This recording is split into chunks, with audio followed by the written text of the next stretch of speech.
what did you make of the Jets' day the other day and what Darren Muji did by taking two of his best young players under long-term contracts and Sauce Gardner and Quinnen Williams and sending them to the Colts and Dallas Cowboys, respectively? Joe, what'd you think of that? The good news is I don't see the Jets do anything where I don't immediately think of you.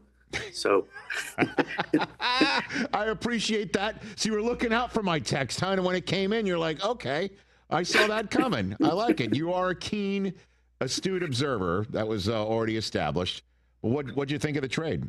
Well, let me give you a little background on why I look at it, and then I'll give you the answer. Sure. When I was at the Eagles, Andy Reid came on.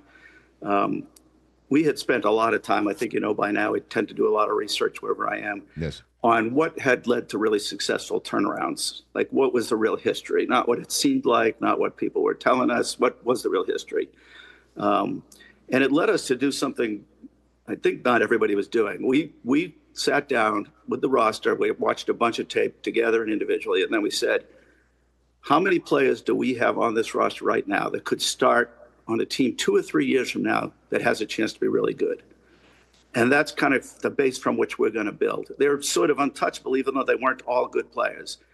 So that first year, we came up with a number 9. We were just looking at starters. So of 22 starters, we had 9 players that we thought were young enough and good enough that they could be on the roster 2 to 3 years from now when we thought we'd be getting good.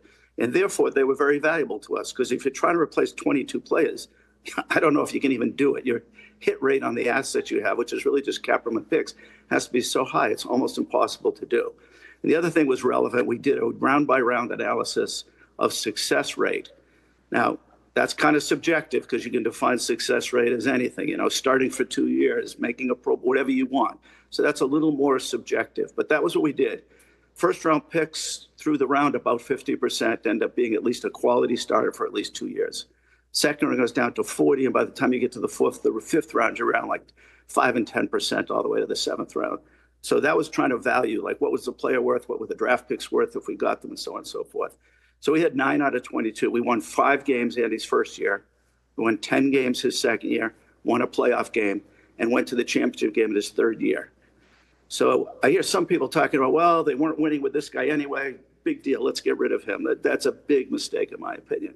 You have to, if we had to find 9 more players to start, the chance that we would have made the playoffs in year 2 have been really good by year 3. Put it out at least a year or 2, in my opinion. And I'm not even sure you can get there because you just don't have that many assets. Now, I know you're acquiring some more assets, and that's good. It gives you a shot. So my reaction was they added enough assets between the 2 major trades the Jets did that it should be 4 picks that turn into 2 quality starters. For that, they traded 2 established quality players, in my opinion. So, and I don't know, I think they've pushed themselves well below this 9 number, which we were able to recover from in 2 years to try to rebuild from. So I do think they got fair value for what they traded. And I do understand when you're rebuilding the impulse to think we get a lot more assets, that's either cap room or draft picks, that can help us. But I would have been really hesitant to trade players that would say under 28 years old in return for draft picks that I may or may not hit on. Forget the Jets' history. That's just league-wide. And I think we should assume, give them the benefit of the doubt, it's a new group. Let's assume they're going to at least hit league-wide averages. They're still only going to get 2 players out of those picks that they got. And they traded 2 players to get those probable 2 picks. Maybe they can overachieve, maybe they can underachieve. But that would have caused me, if I was sitting in that seat to make a decision, to be really hesitant to trade 2 players of that caliber at this point. Well, a couple of follow-ups here. One of them is the question of whether one of them wanted to be there anymore or not, or, behind the scenes, some trust factor has already been broken. And, Sauce Gardner is that candidate, even though he mentioned today in Indianapolis that that's not the case. But I'm wondering if you wouldn't mind translating this from general manager speak into English, Joe. Darren Muji had this to say about the Sauce contract that they just signed him to in July and then traded him just a little over 100 days later. Hit it, please, if you don't mind. The process for doing that contract is a very detailed one where, credit to Nick Sabella, we had a lot of discussion going through that contract process, and some of the details we had to have in that contract, because you never know how the future is going to unfold, and we always wanted to be in a position to potentially trade these contracts. And credit to Nick Sabella, he did a great job on that contract, made that contract still a tradable contract for the case that you get into a situation where the value you think is just too good to pass up. And that happened to be the case here. So is that something that's just done pro forma for all contracts, or did they okay, yeah, right. You're a Jets fan. That's a very, very good clip. That's just how you want to hear them thinking about it. See, the Eagles a few years ago they've really only made one really major change from my time there, which is the way they structure the contract and how the cap hits the contracts. I used to try to write them flat, so as the cap went up, that created extra room for us. Now they're trying to maximize the number of players they can finish each year, so they postpone the cap charges. And there's arguments for both of those things. And I think they're actually doing the right thing for where we are relative to the cap. So that's exactly like, we talk about Miami. Miami is stuck with Tua unless they make just a massive sacrifice for probably a year or two. So if you're doing what he just described, that's the right way to do it. Keep your flexibility. And then if something like this comes up and you feel like it's the right value, you can do it. There's a lot of teams, if they did a contract out recently, either wouldn't or couldn't make the next move. So I applaud the way he's thinking. That's smart thinking. That's strategic thinking. It's thinking beyond the moment.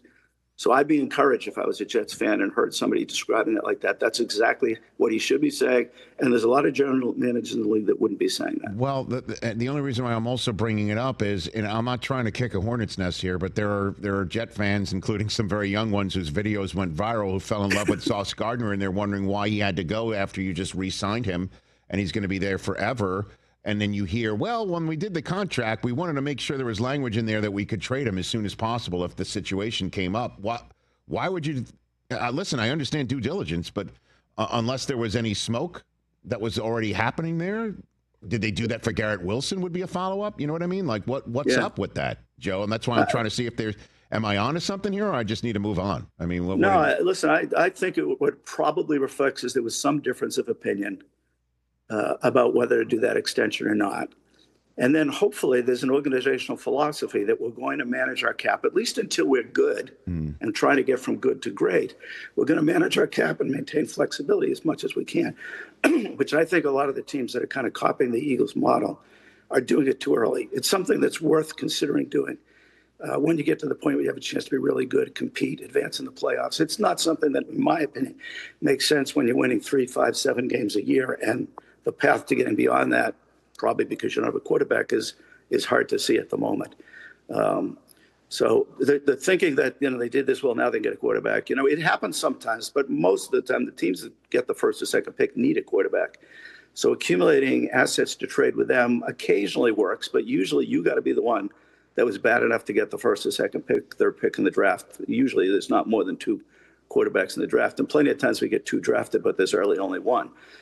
So you really got to be in the first or second pick to feel confident that history says I'm likely to pick a quarterback here that's going to be good. But I'm assuming that he's speaking in generalities, and at least until they get good, I think that's much smarter than the way most teams are thinking about doing contracts right now. And he understands the value of maintaining the flexibility. This is highly unusual. Hopefully this doesn't happen very often, but to at least be preparing for the possibility to do it by maximizing the flexibility your cap and your contracts are structured is smart. He's doing that. That's a very good thing to be doing. He should stick with that for now. Hey, you made it all the way to the end. Thanks for that. Check us out every single day streaming live on Disney Plus and the ESPN app 12 to 3 Eastern.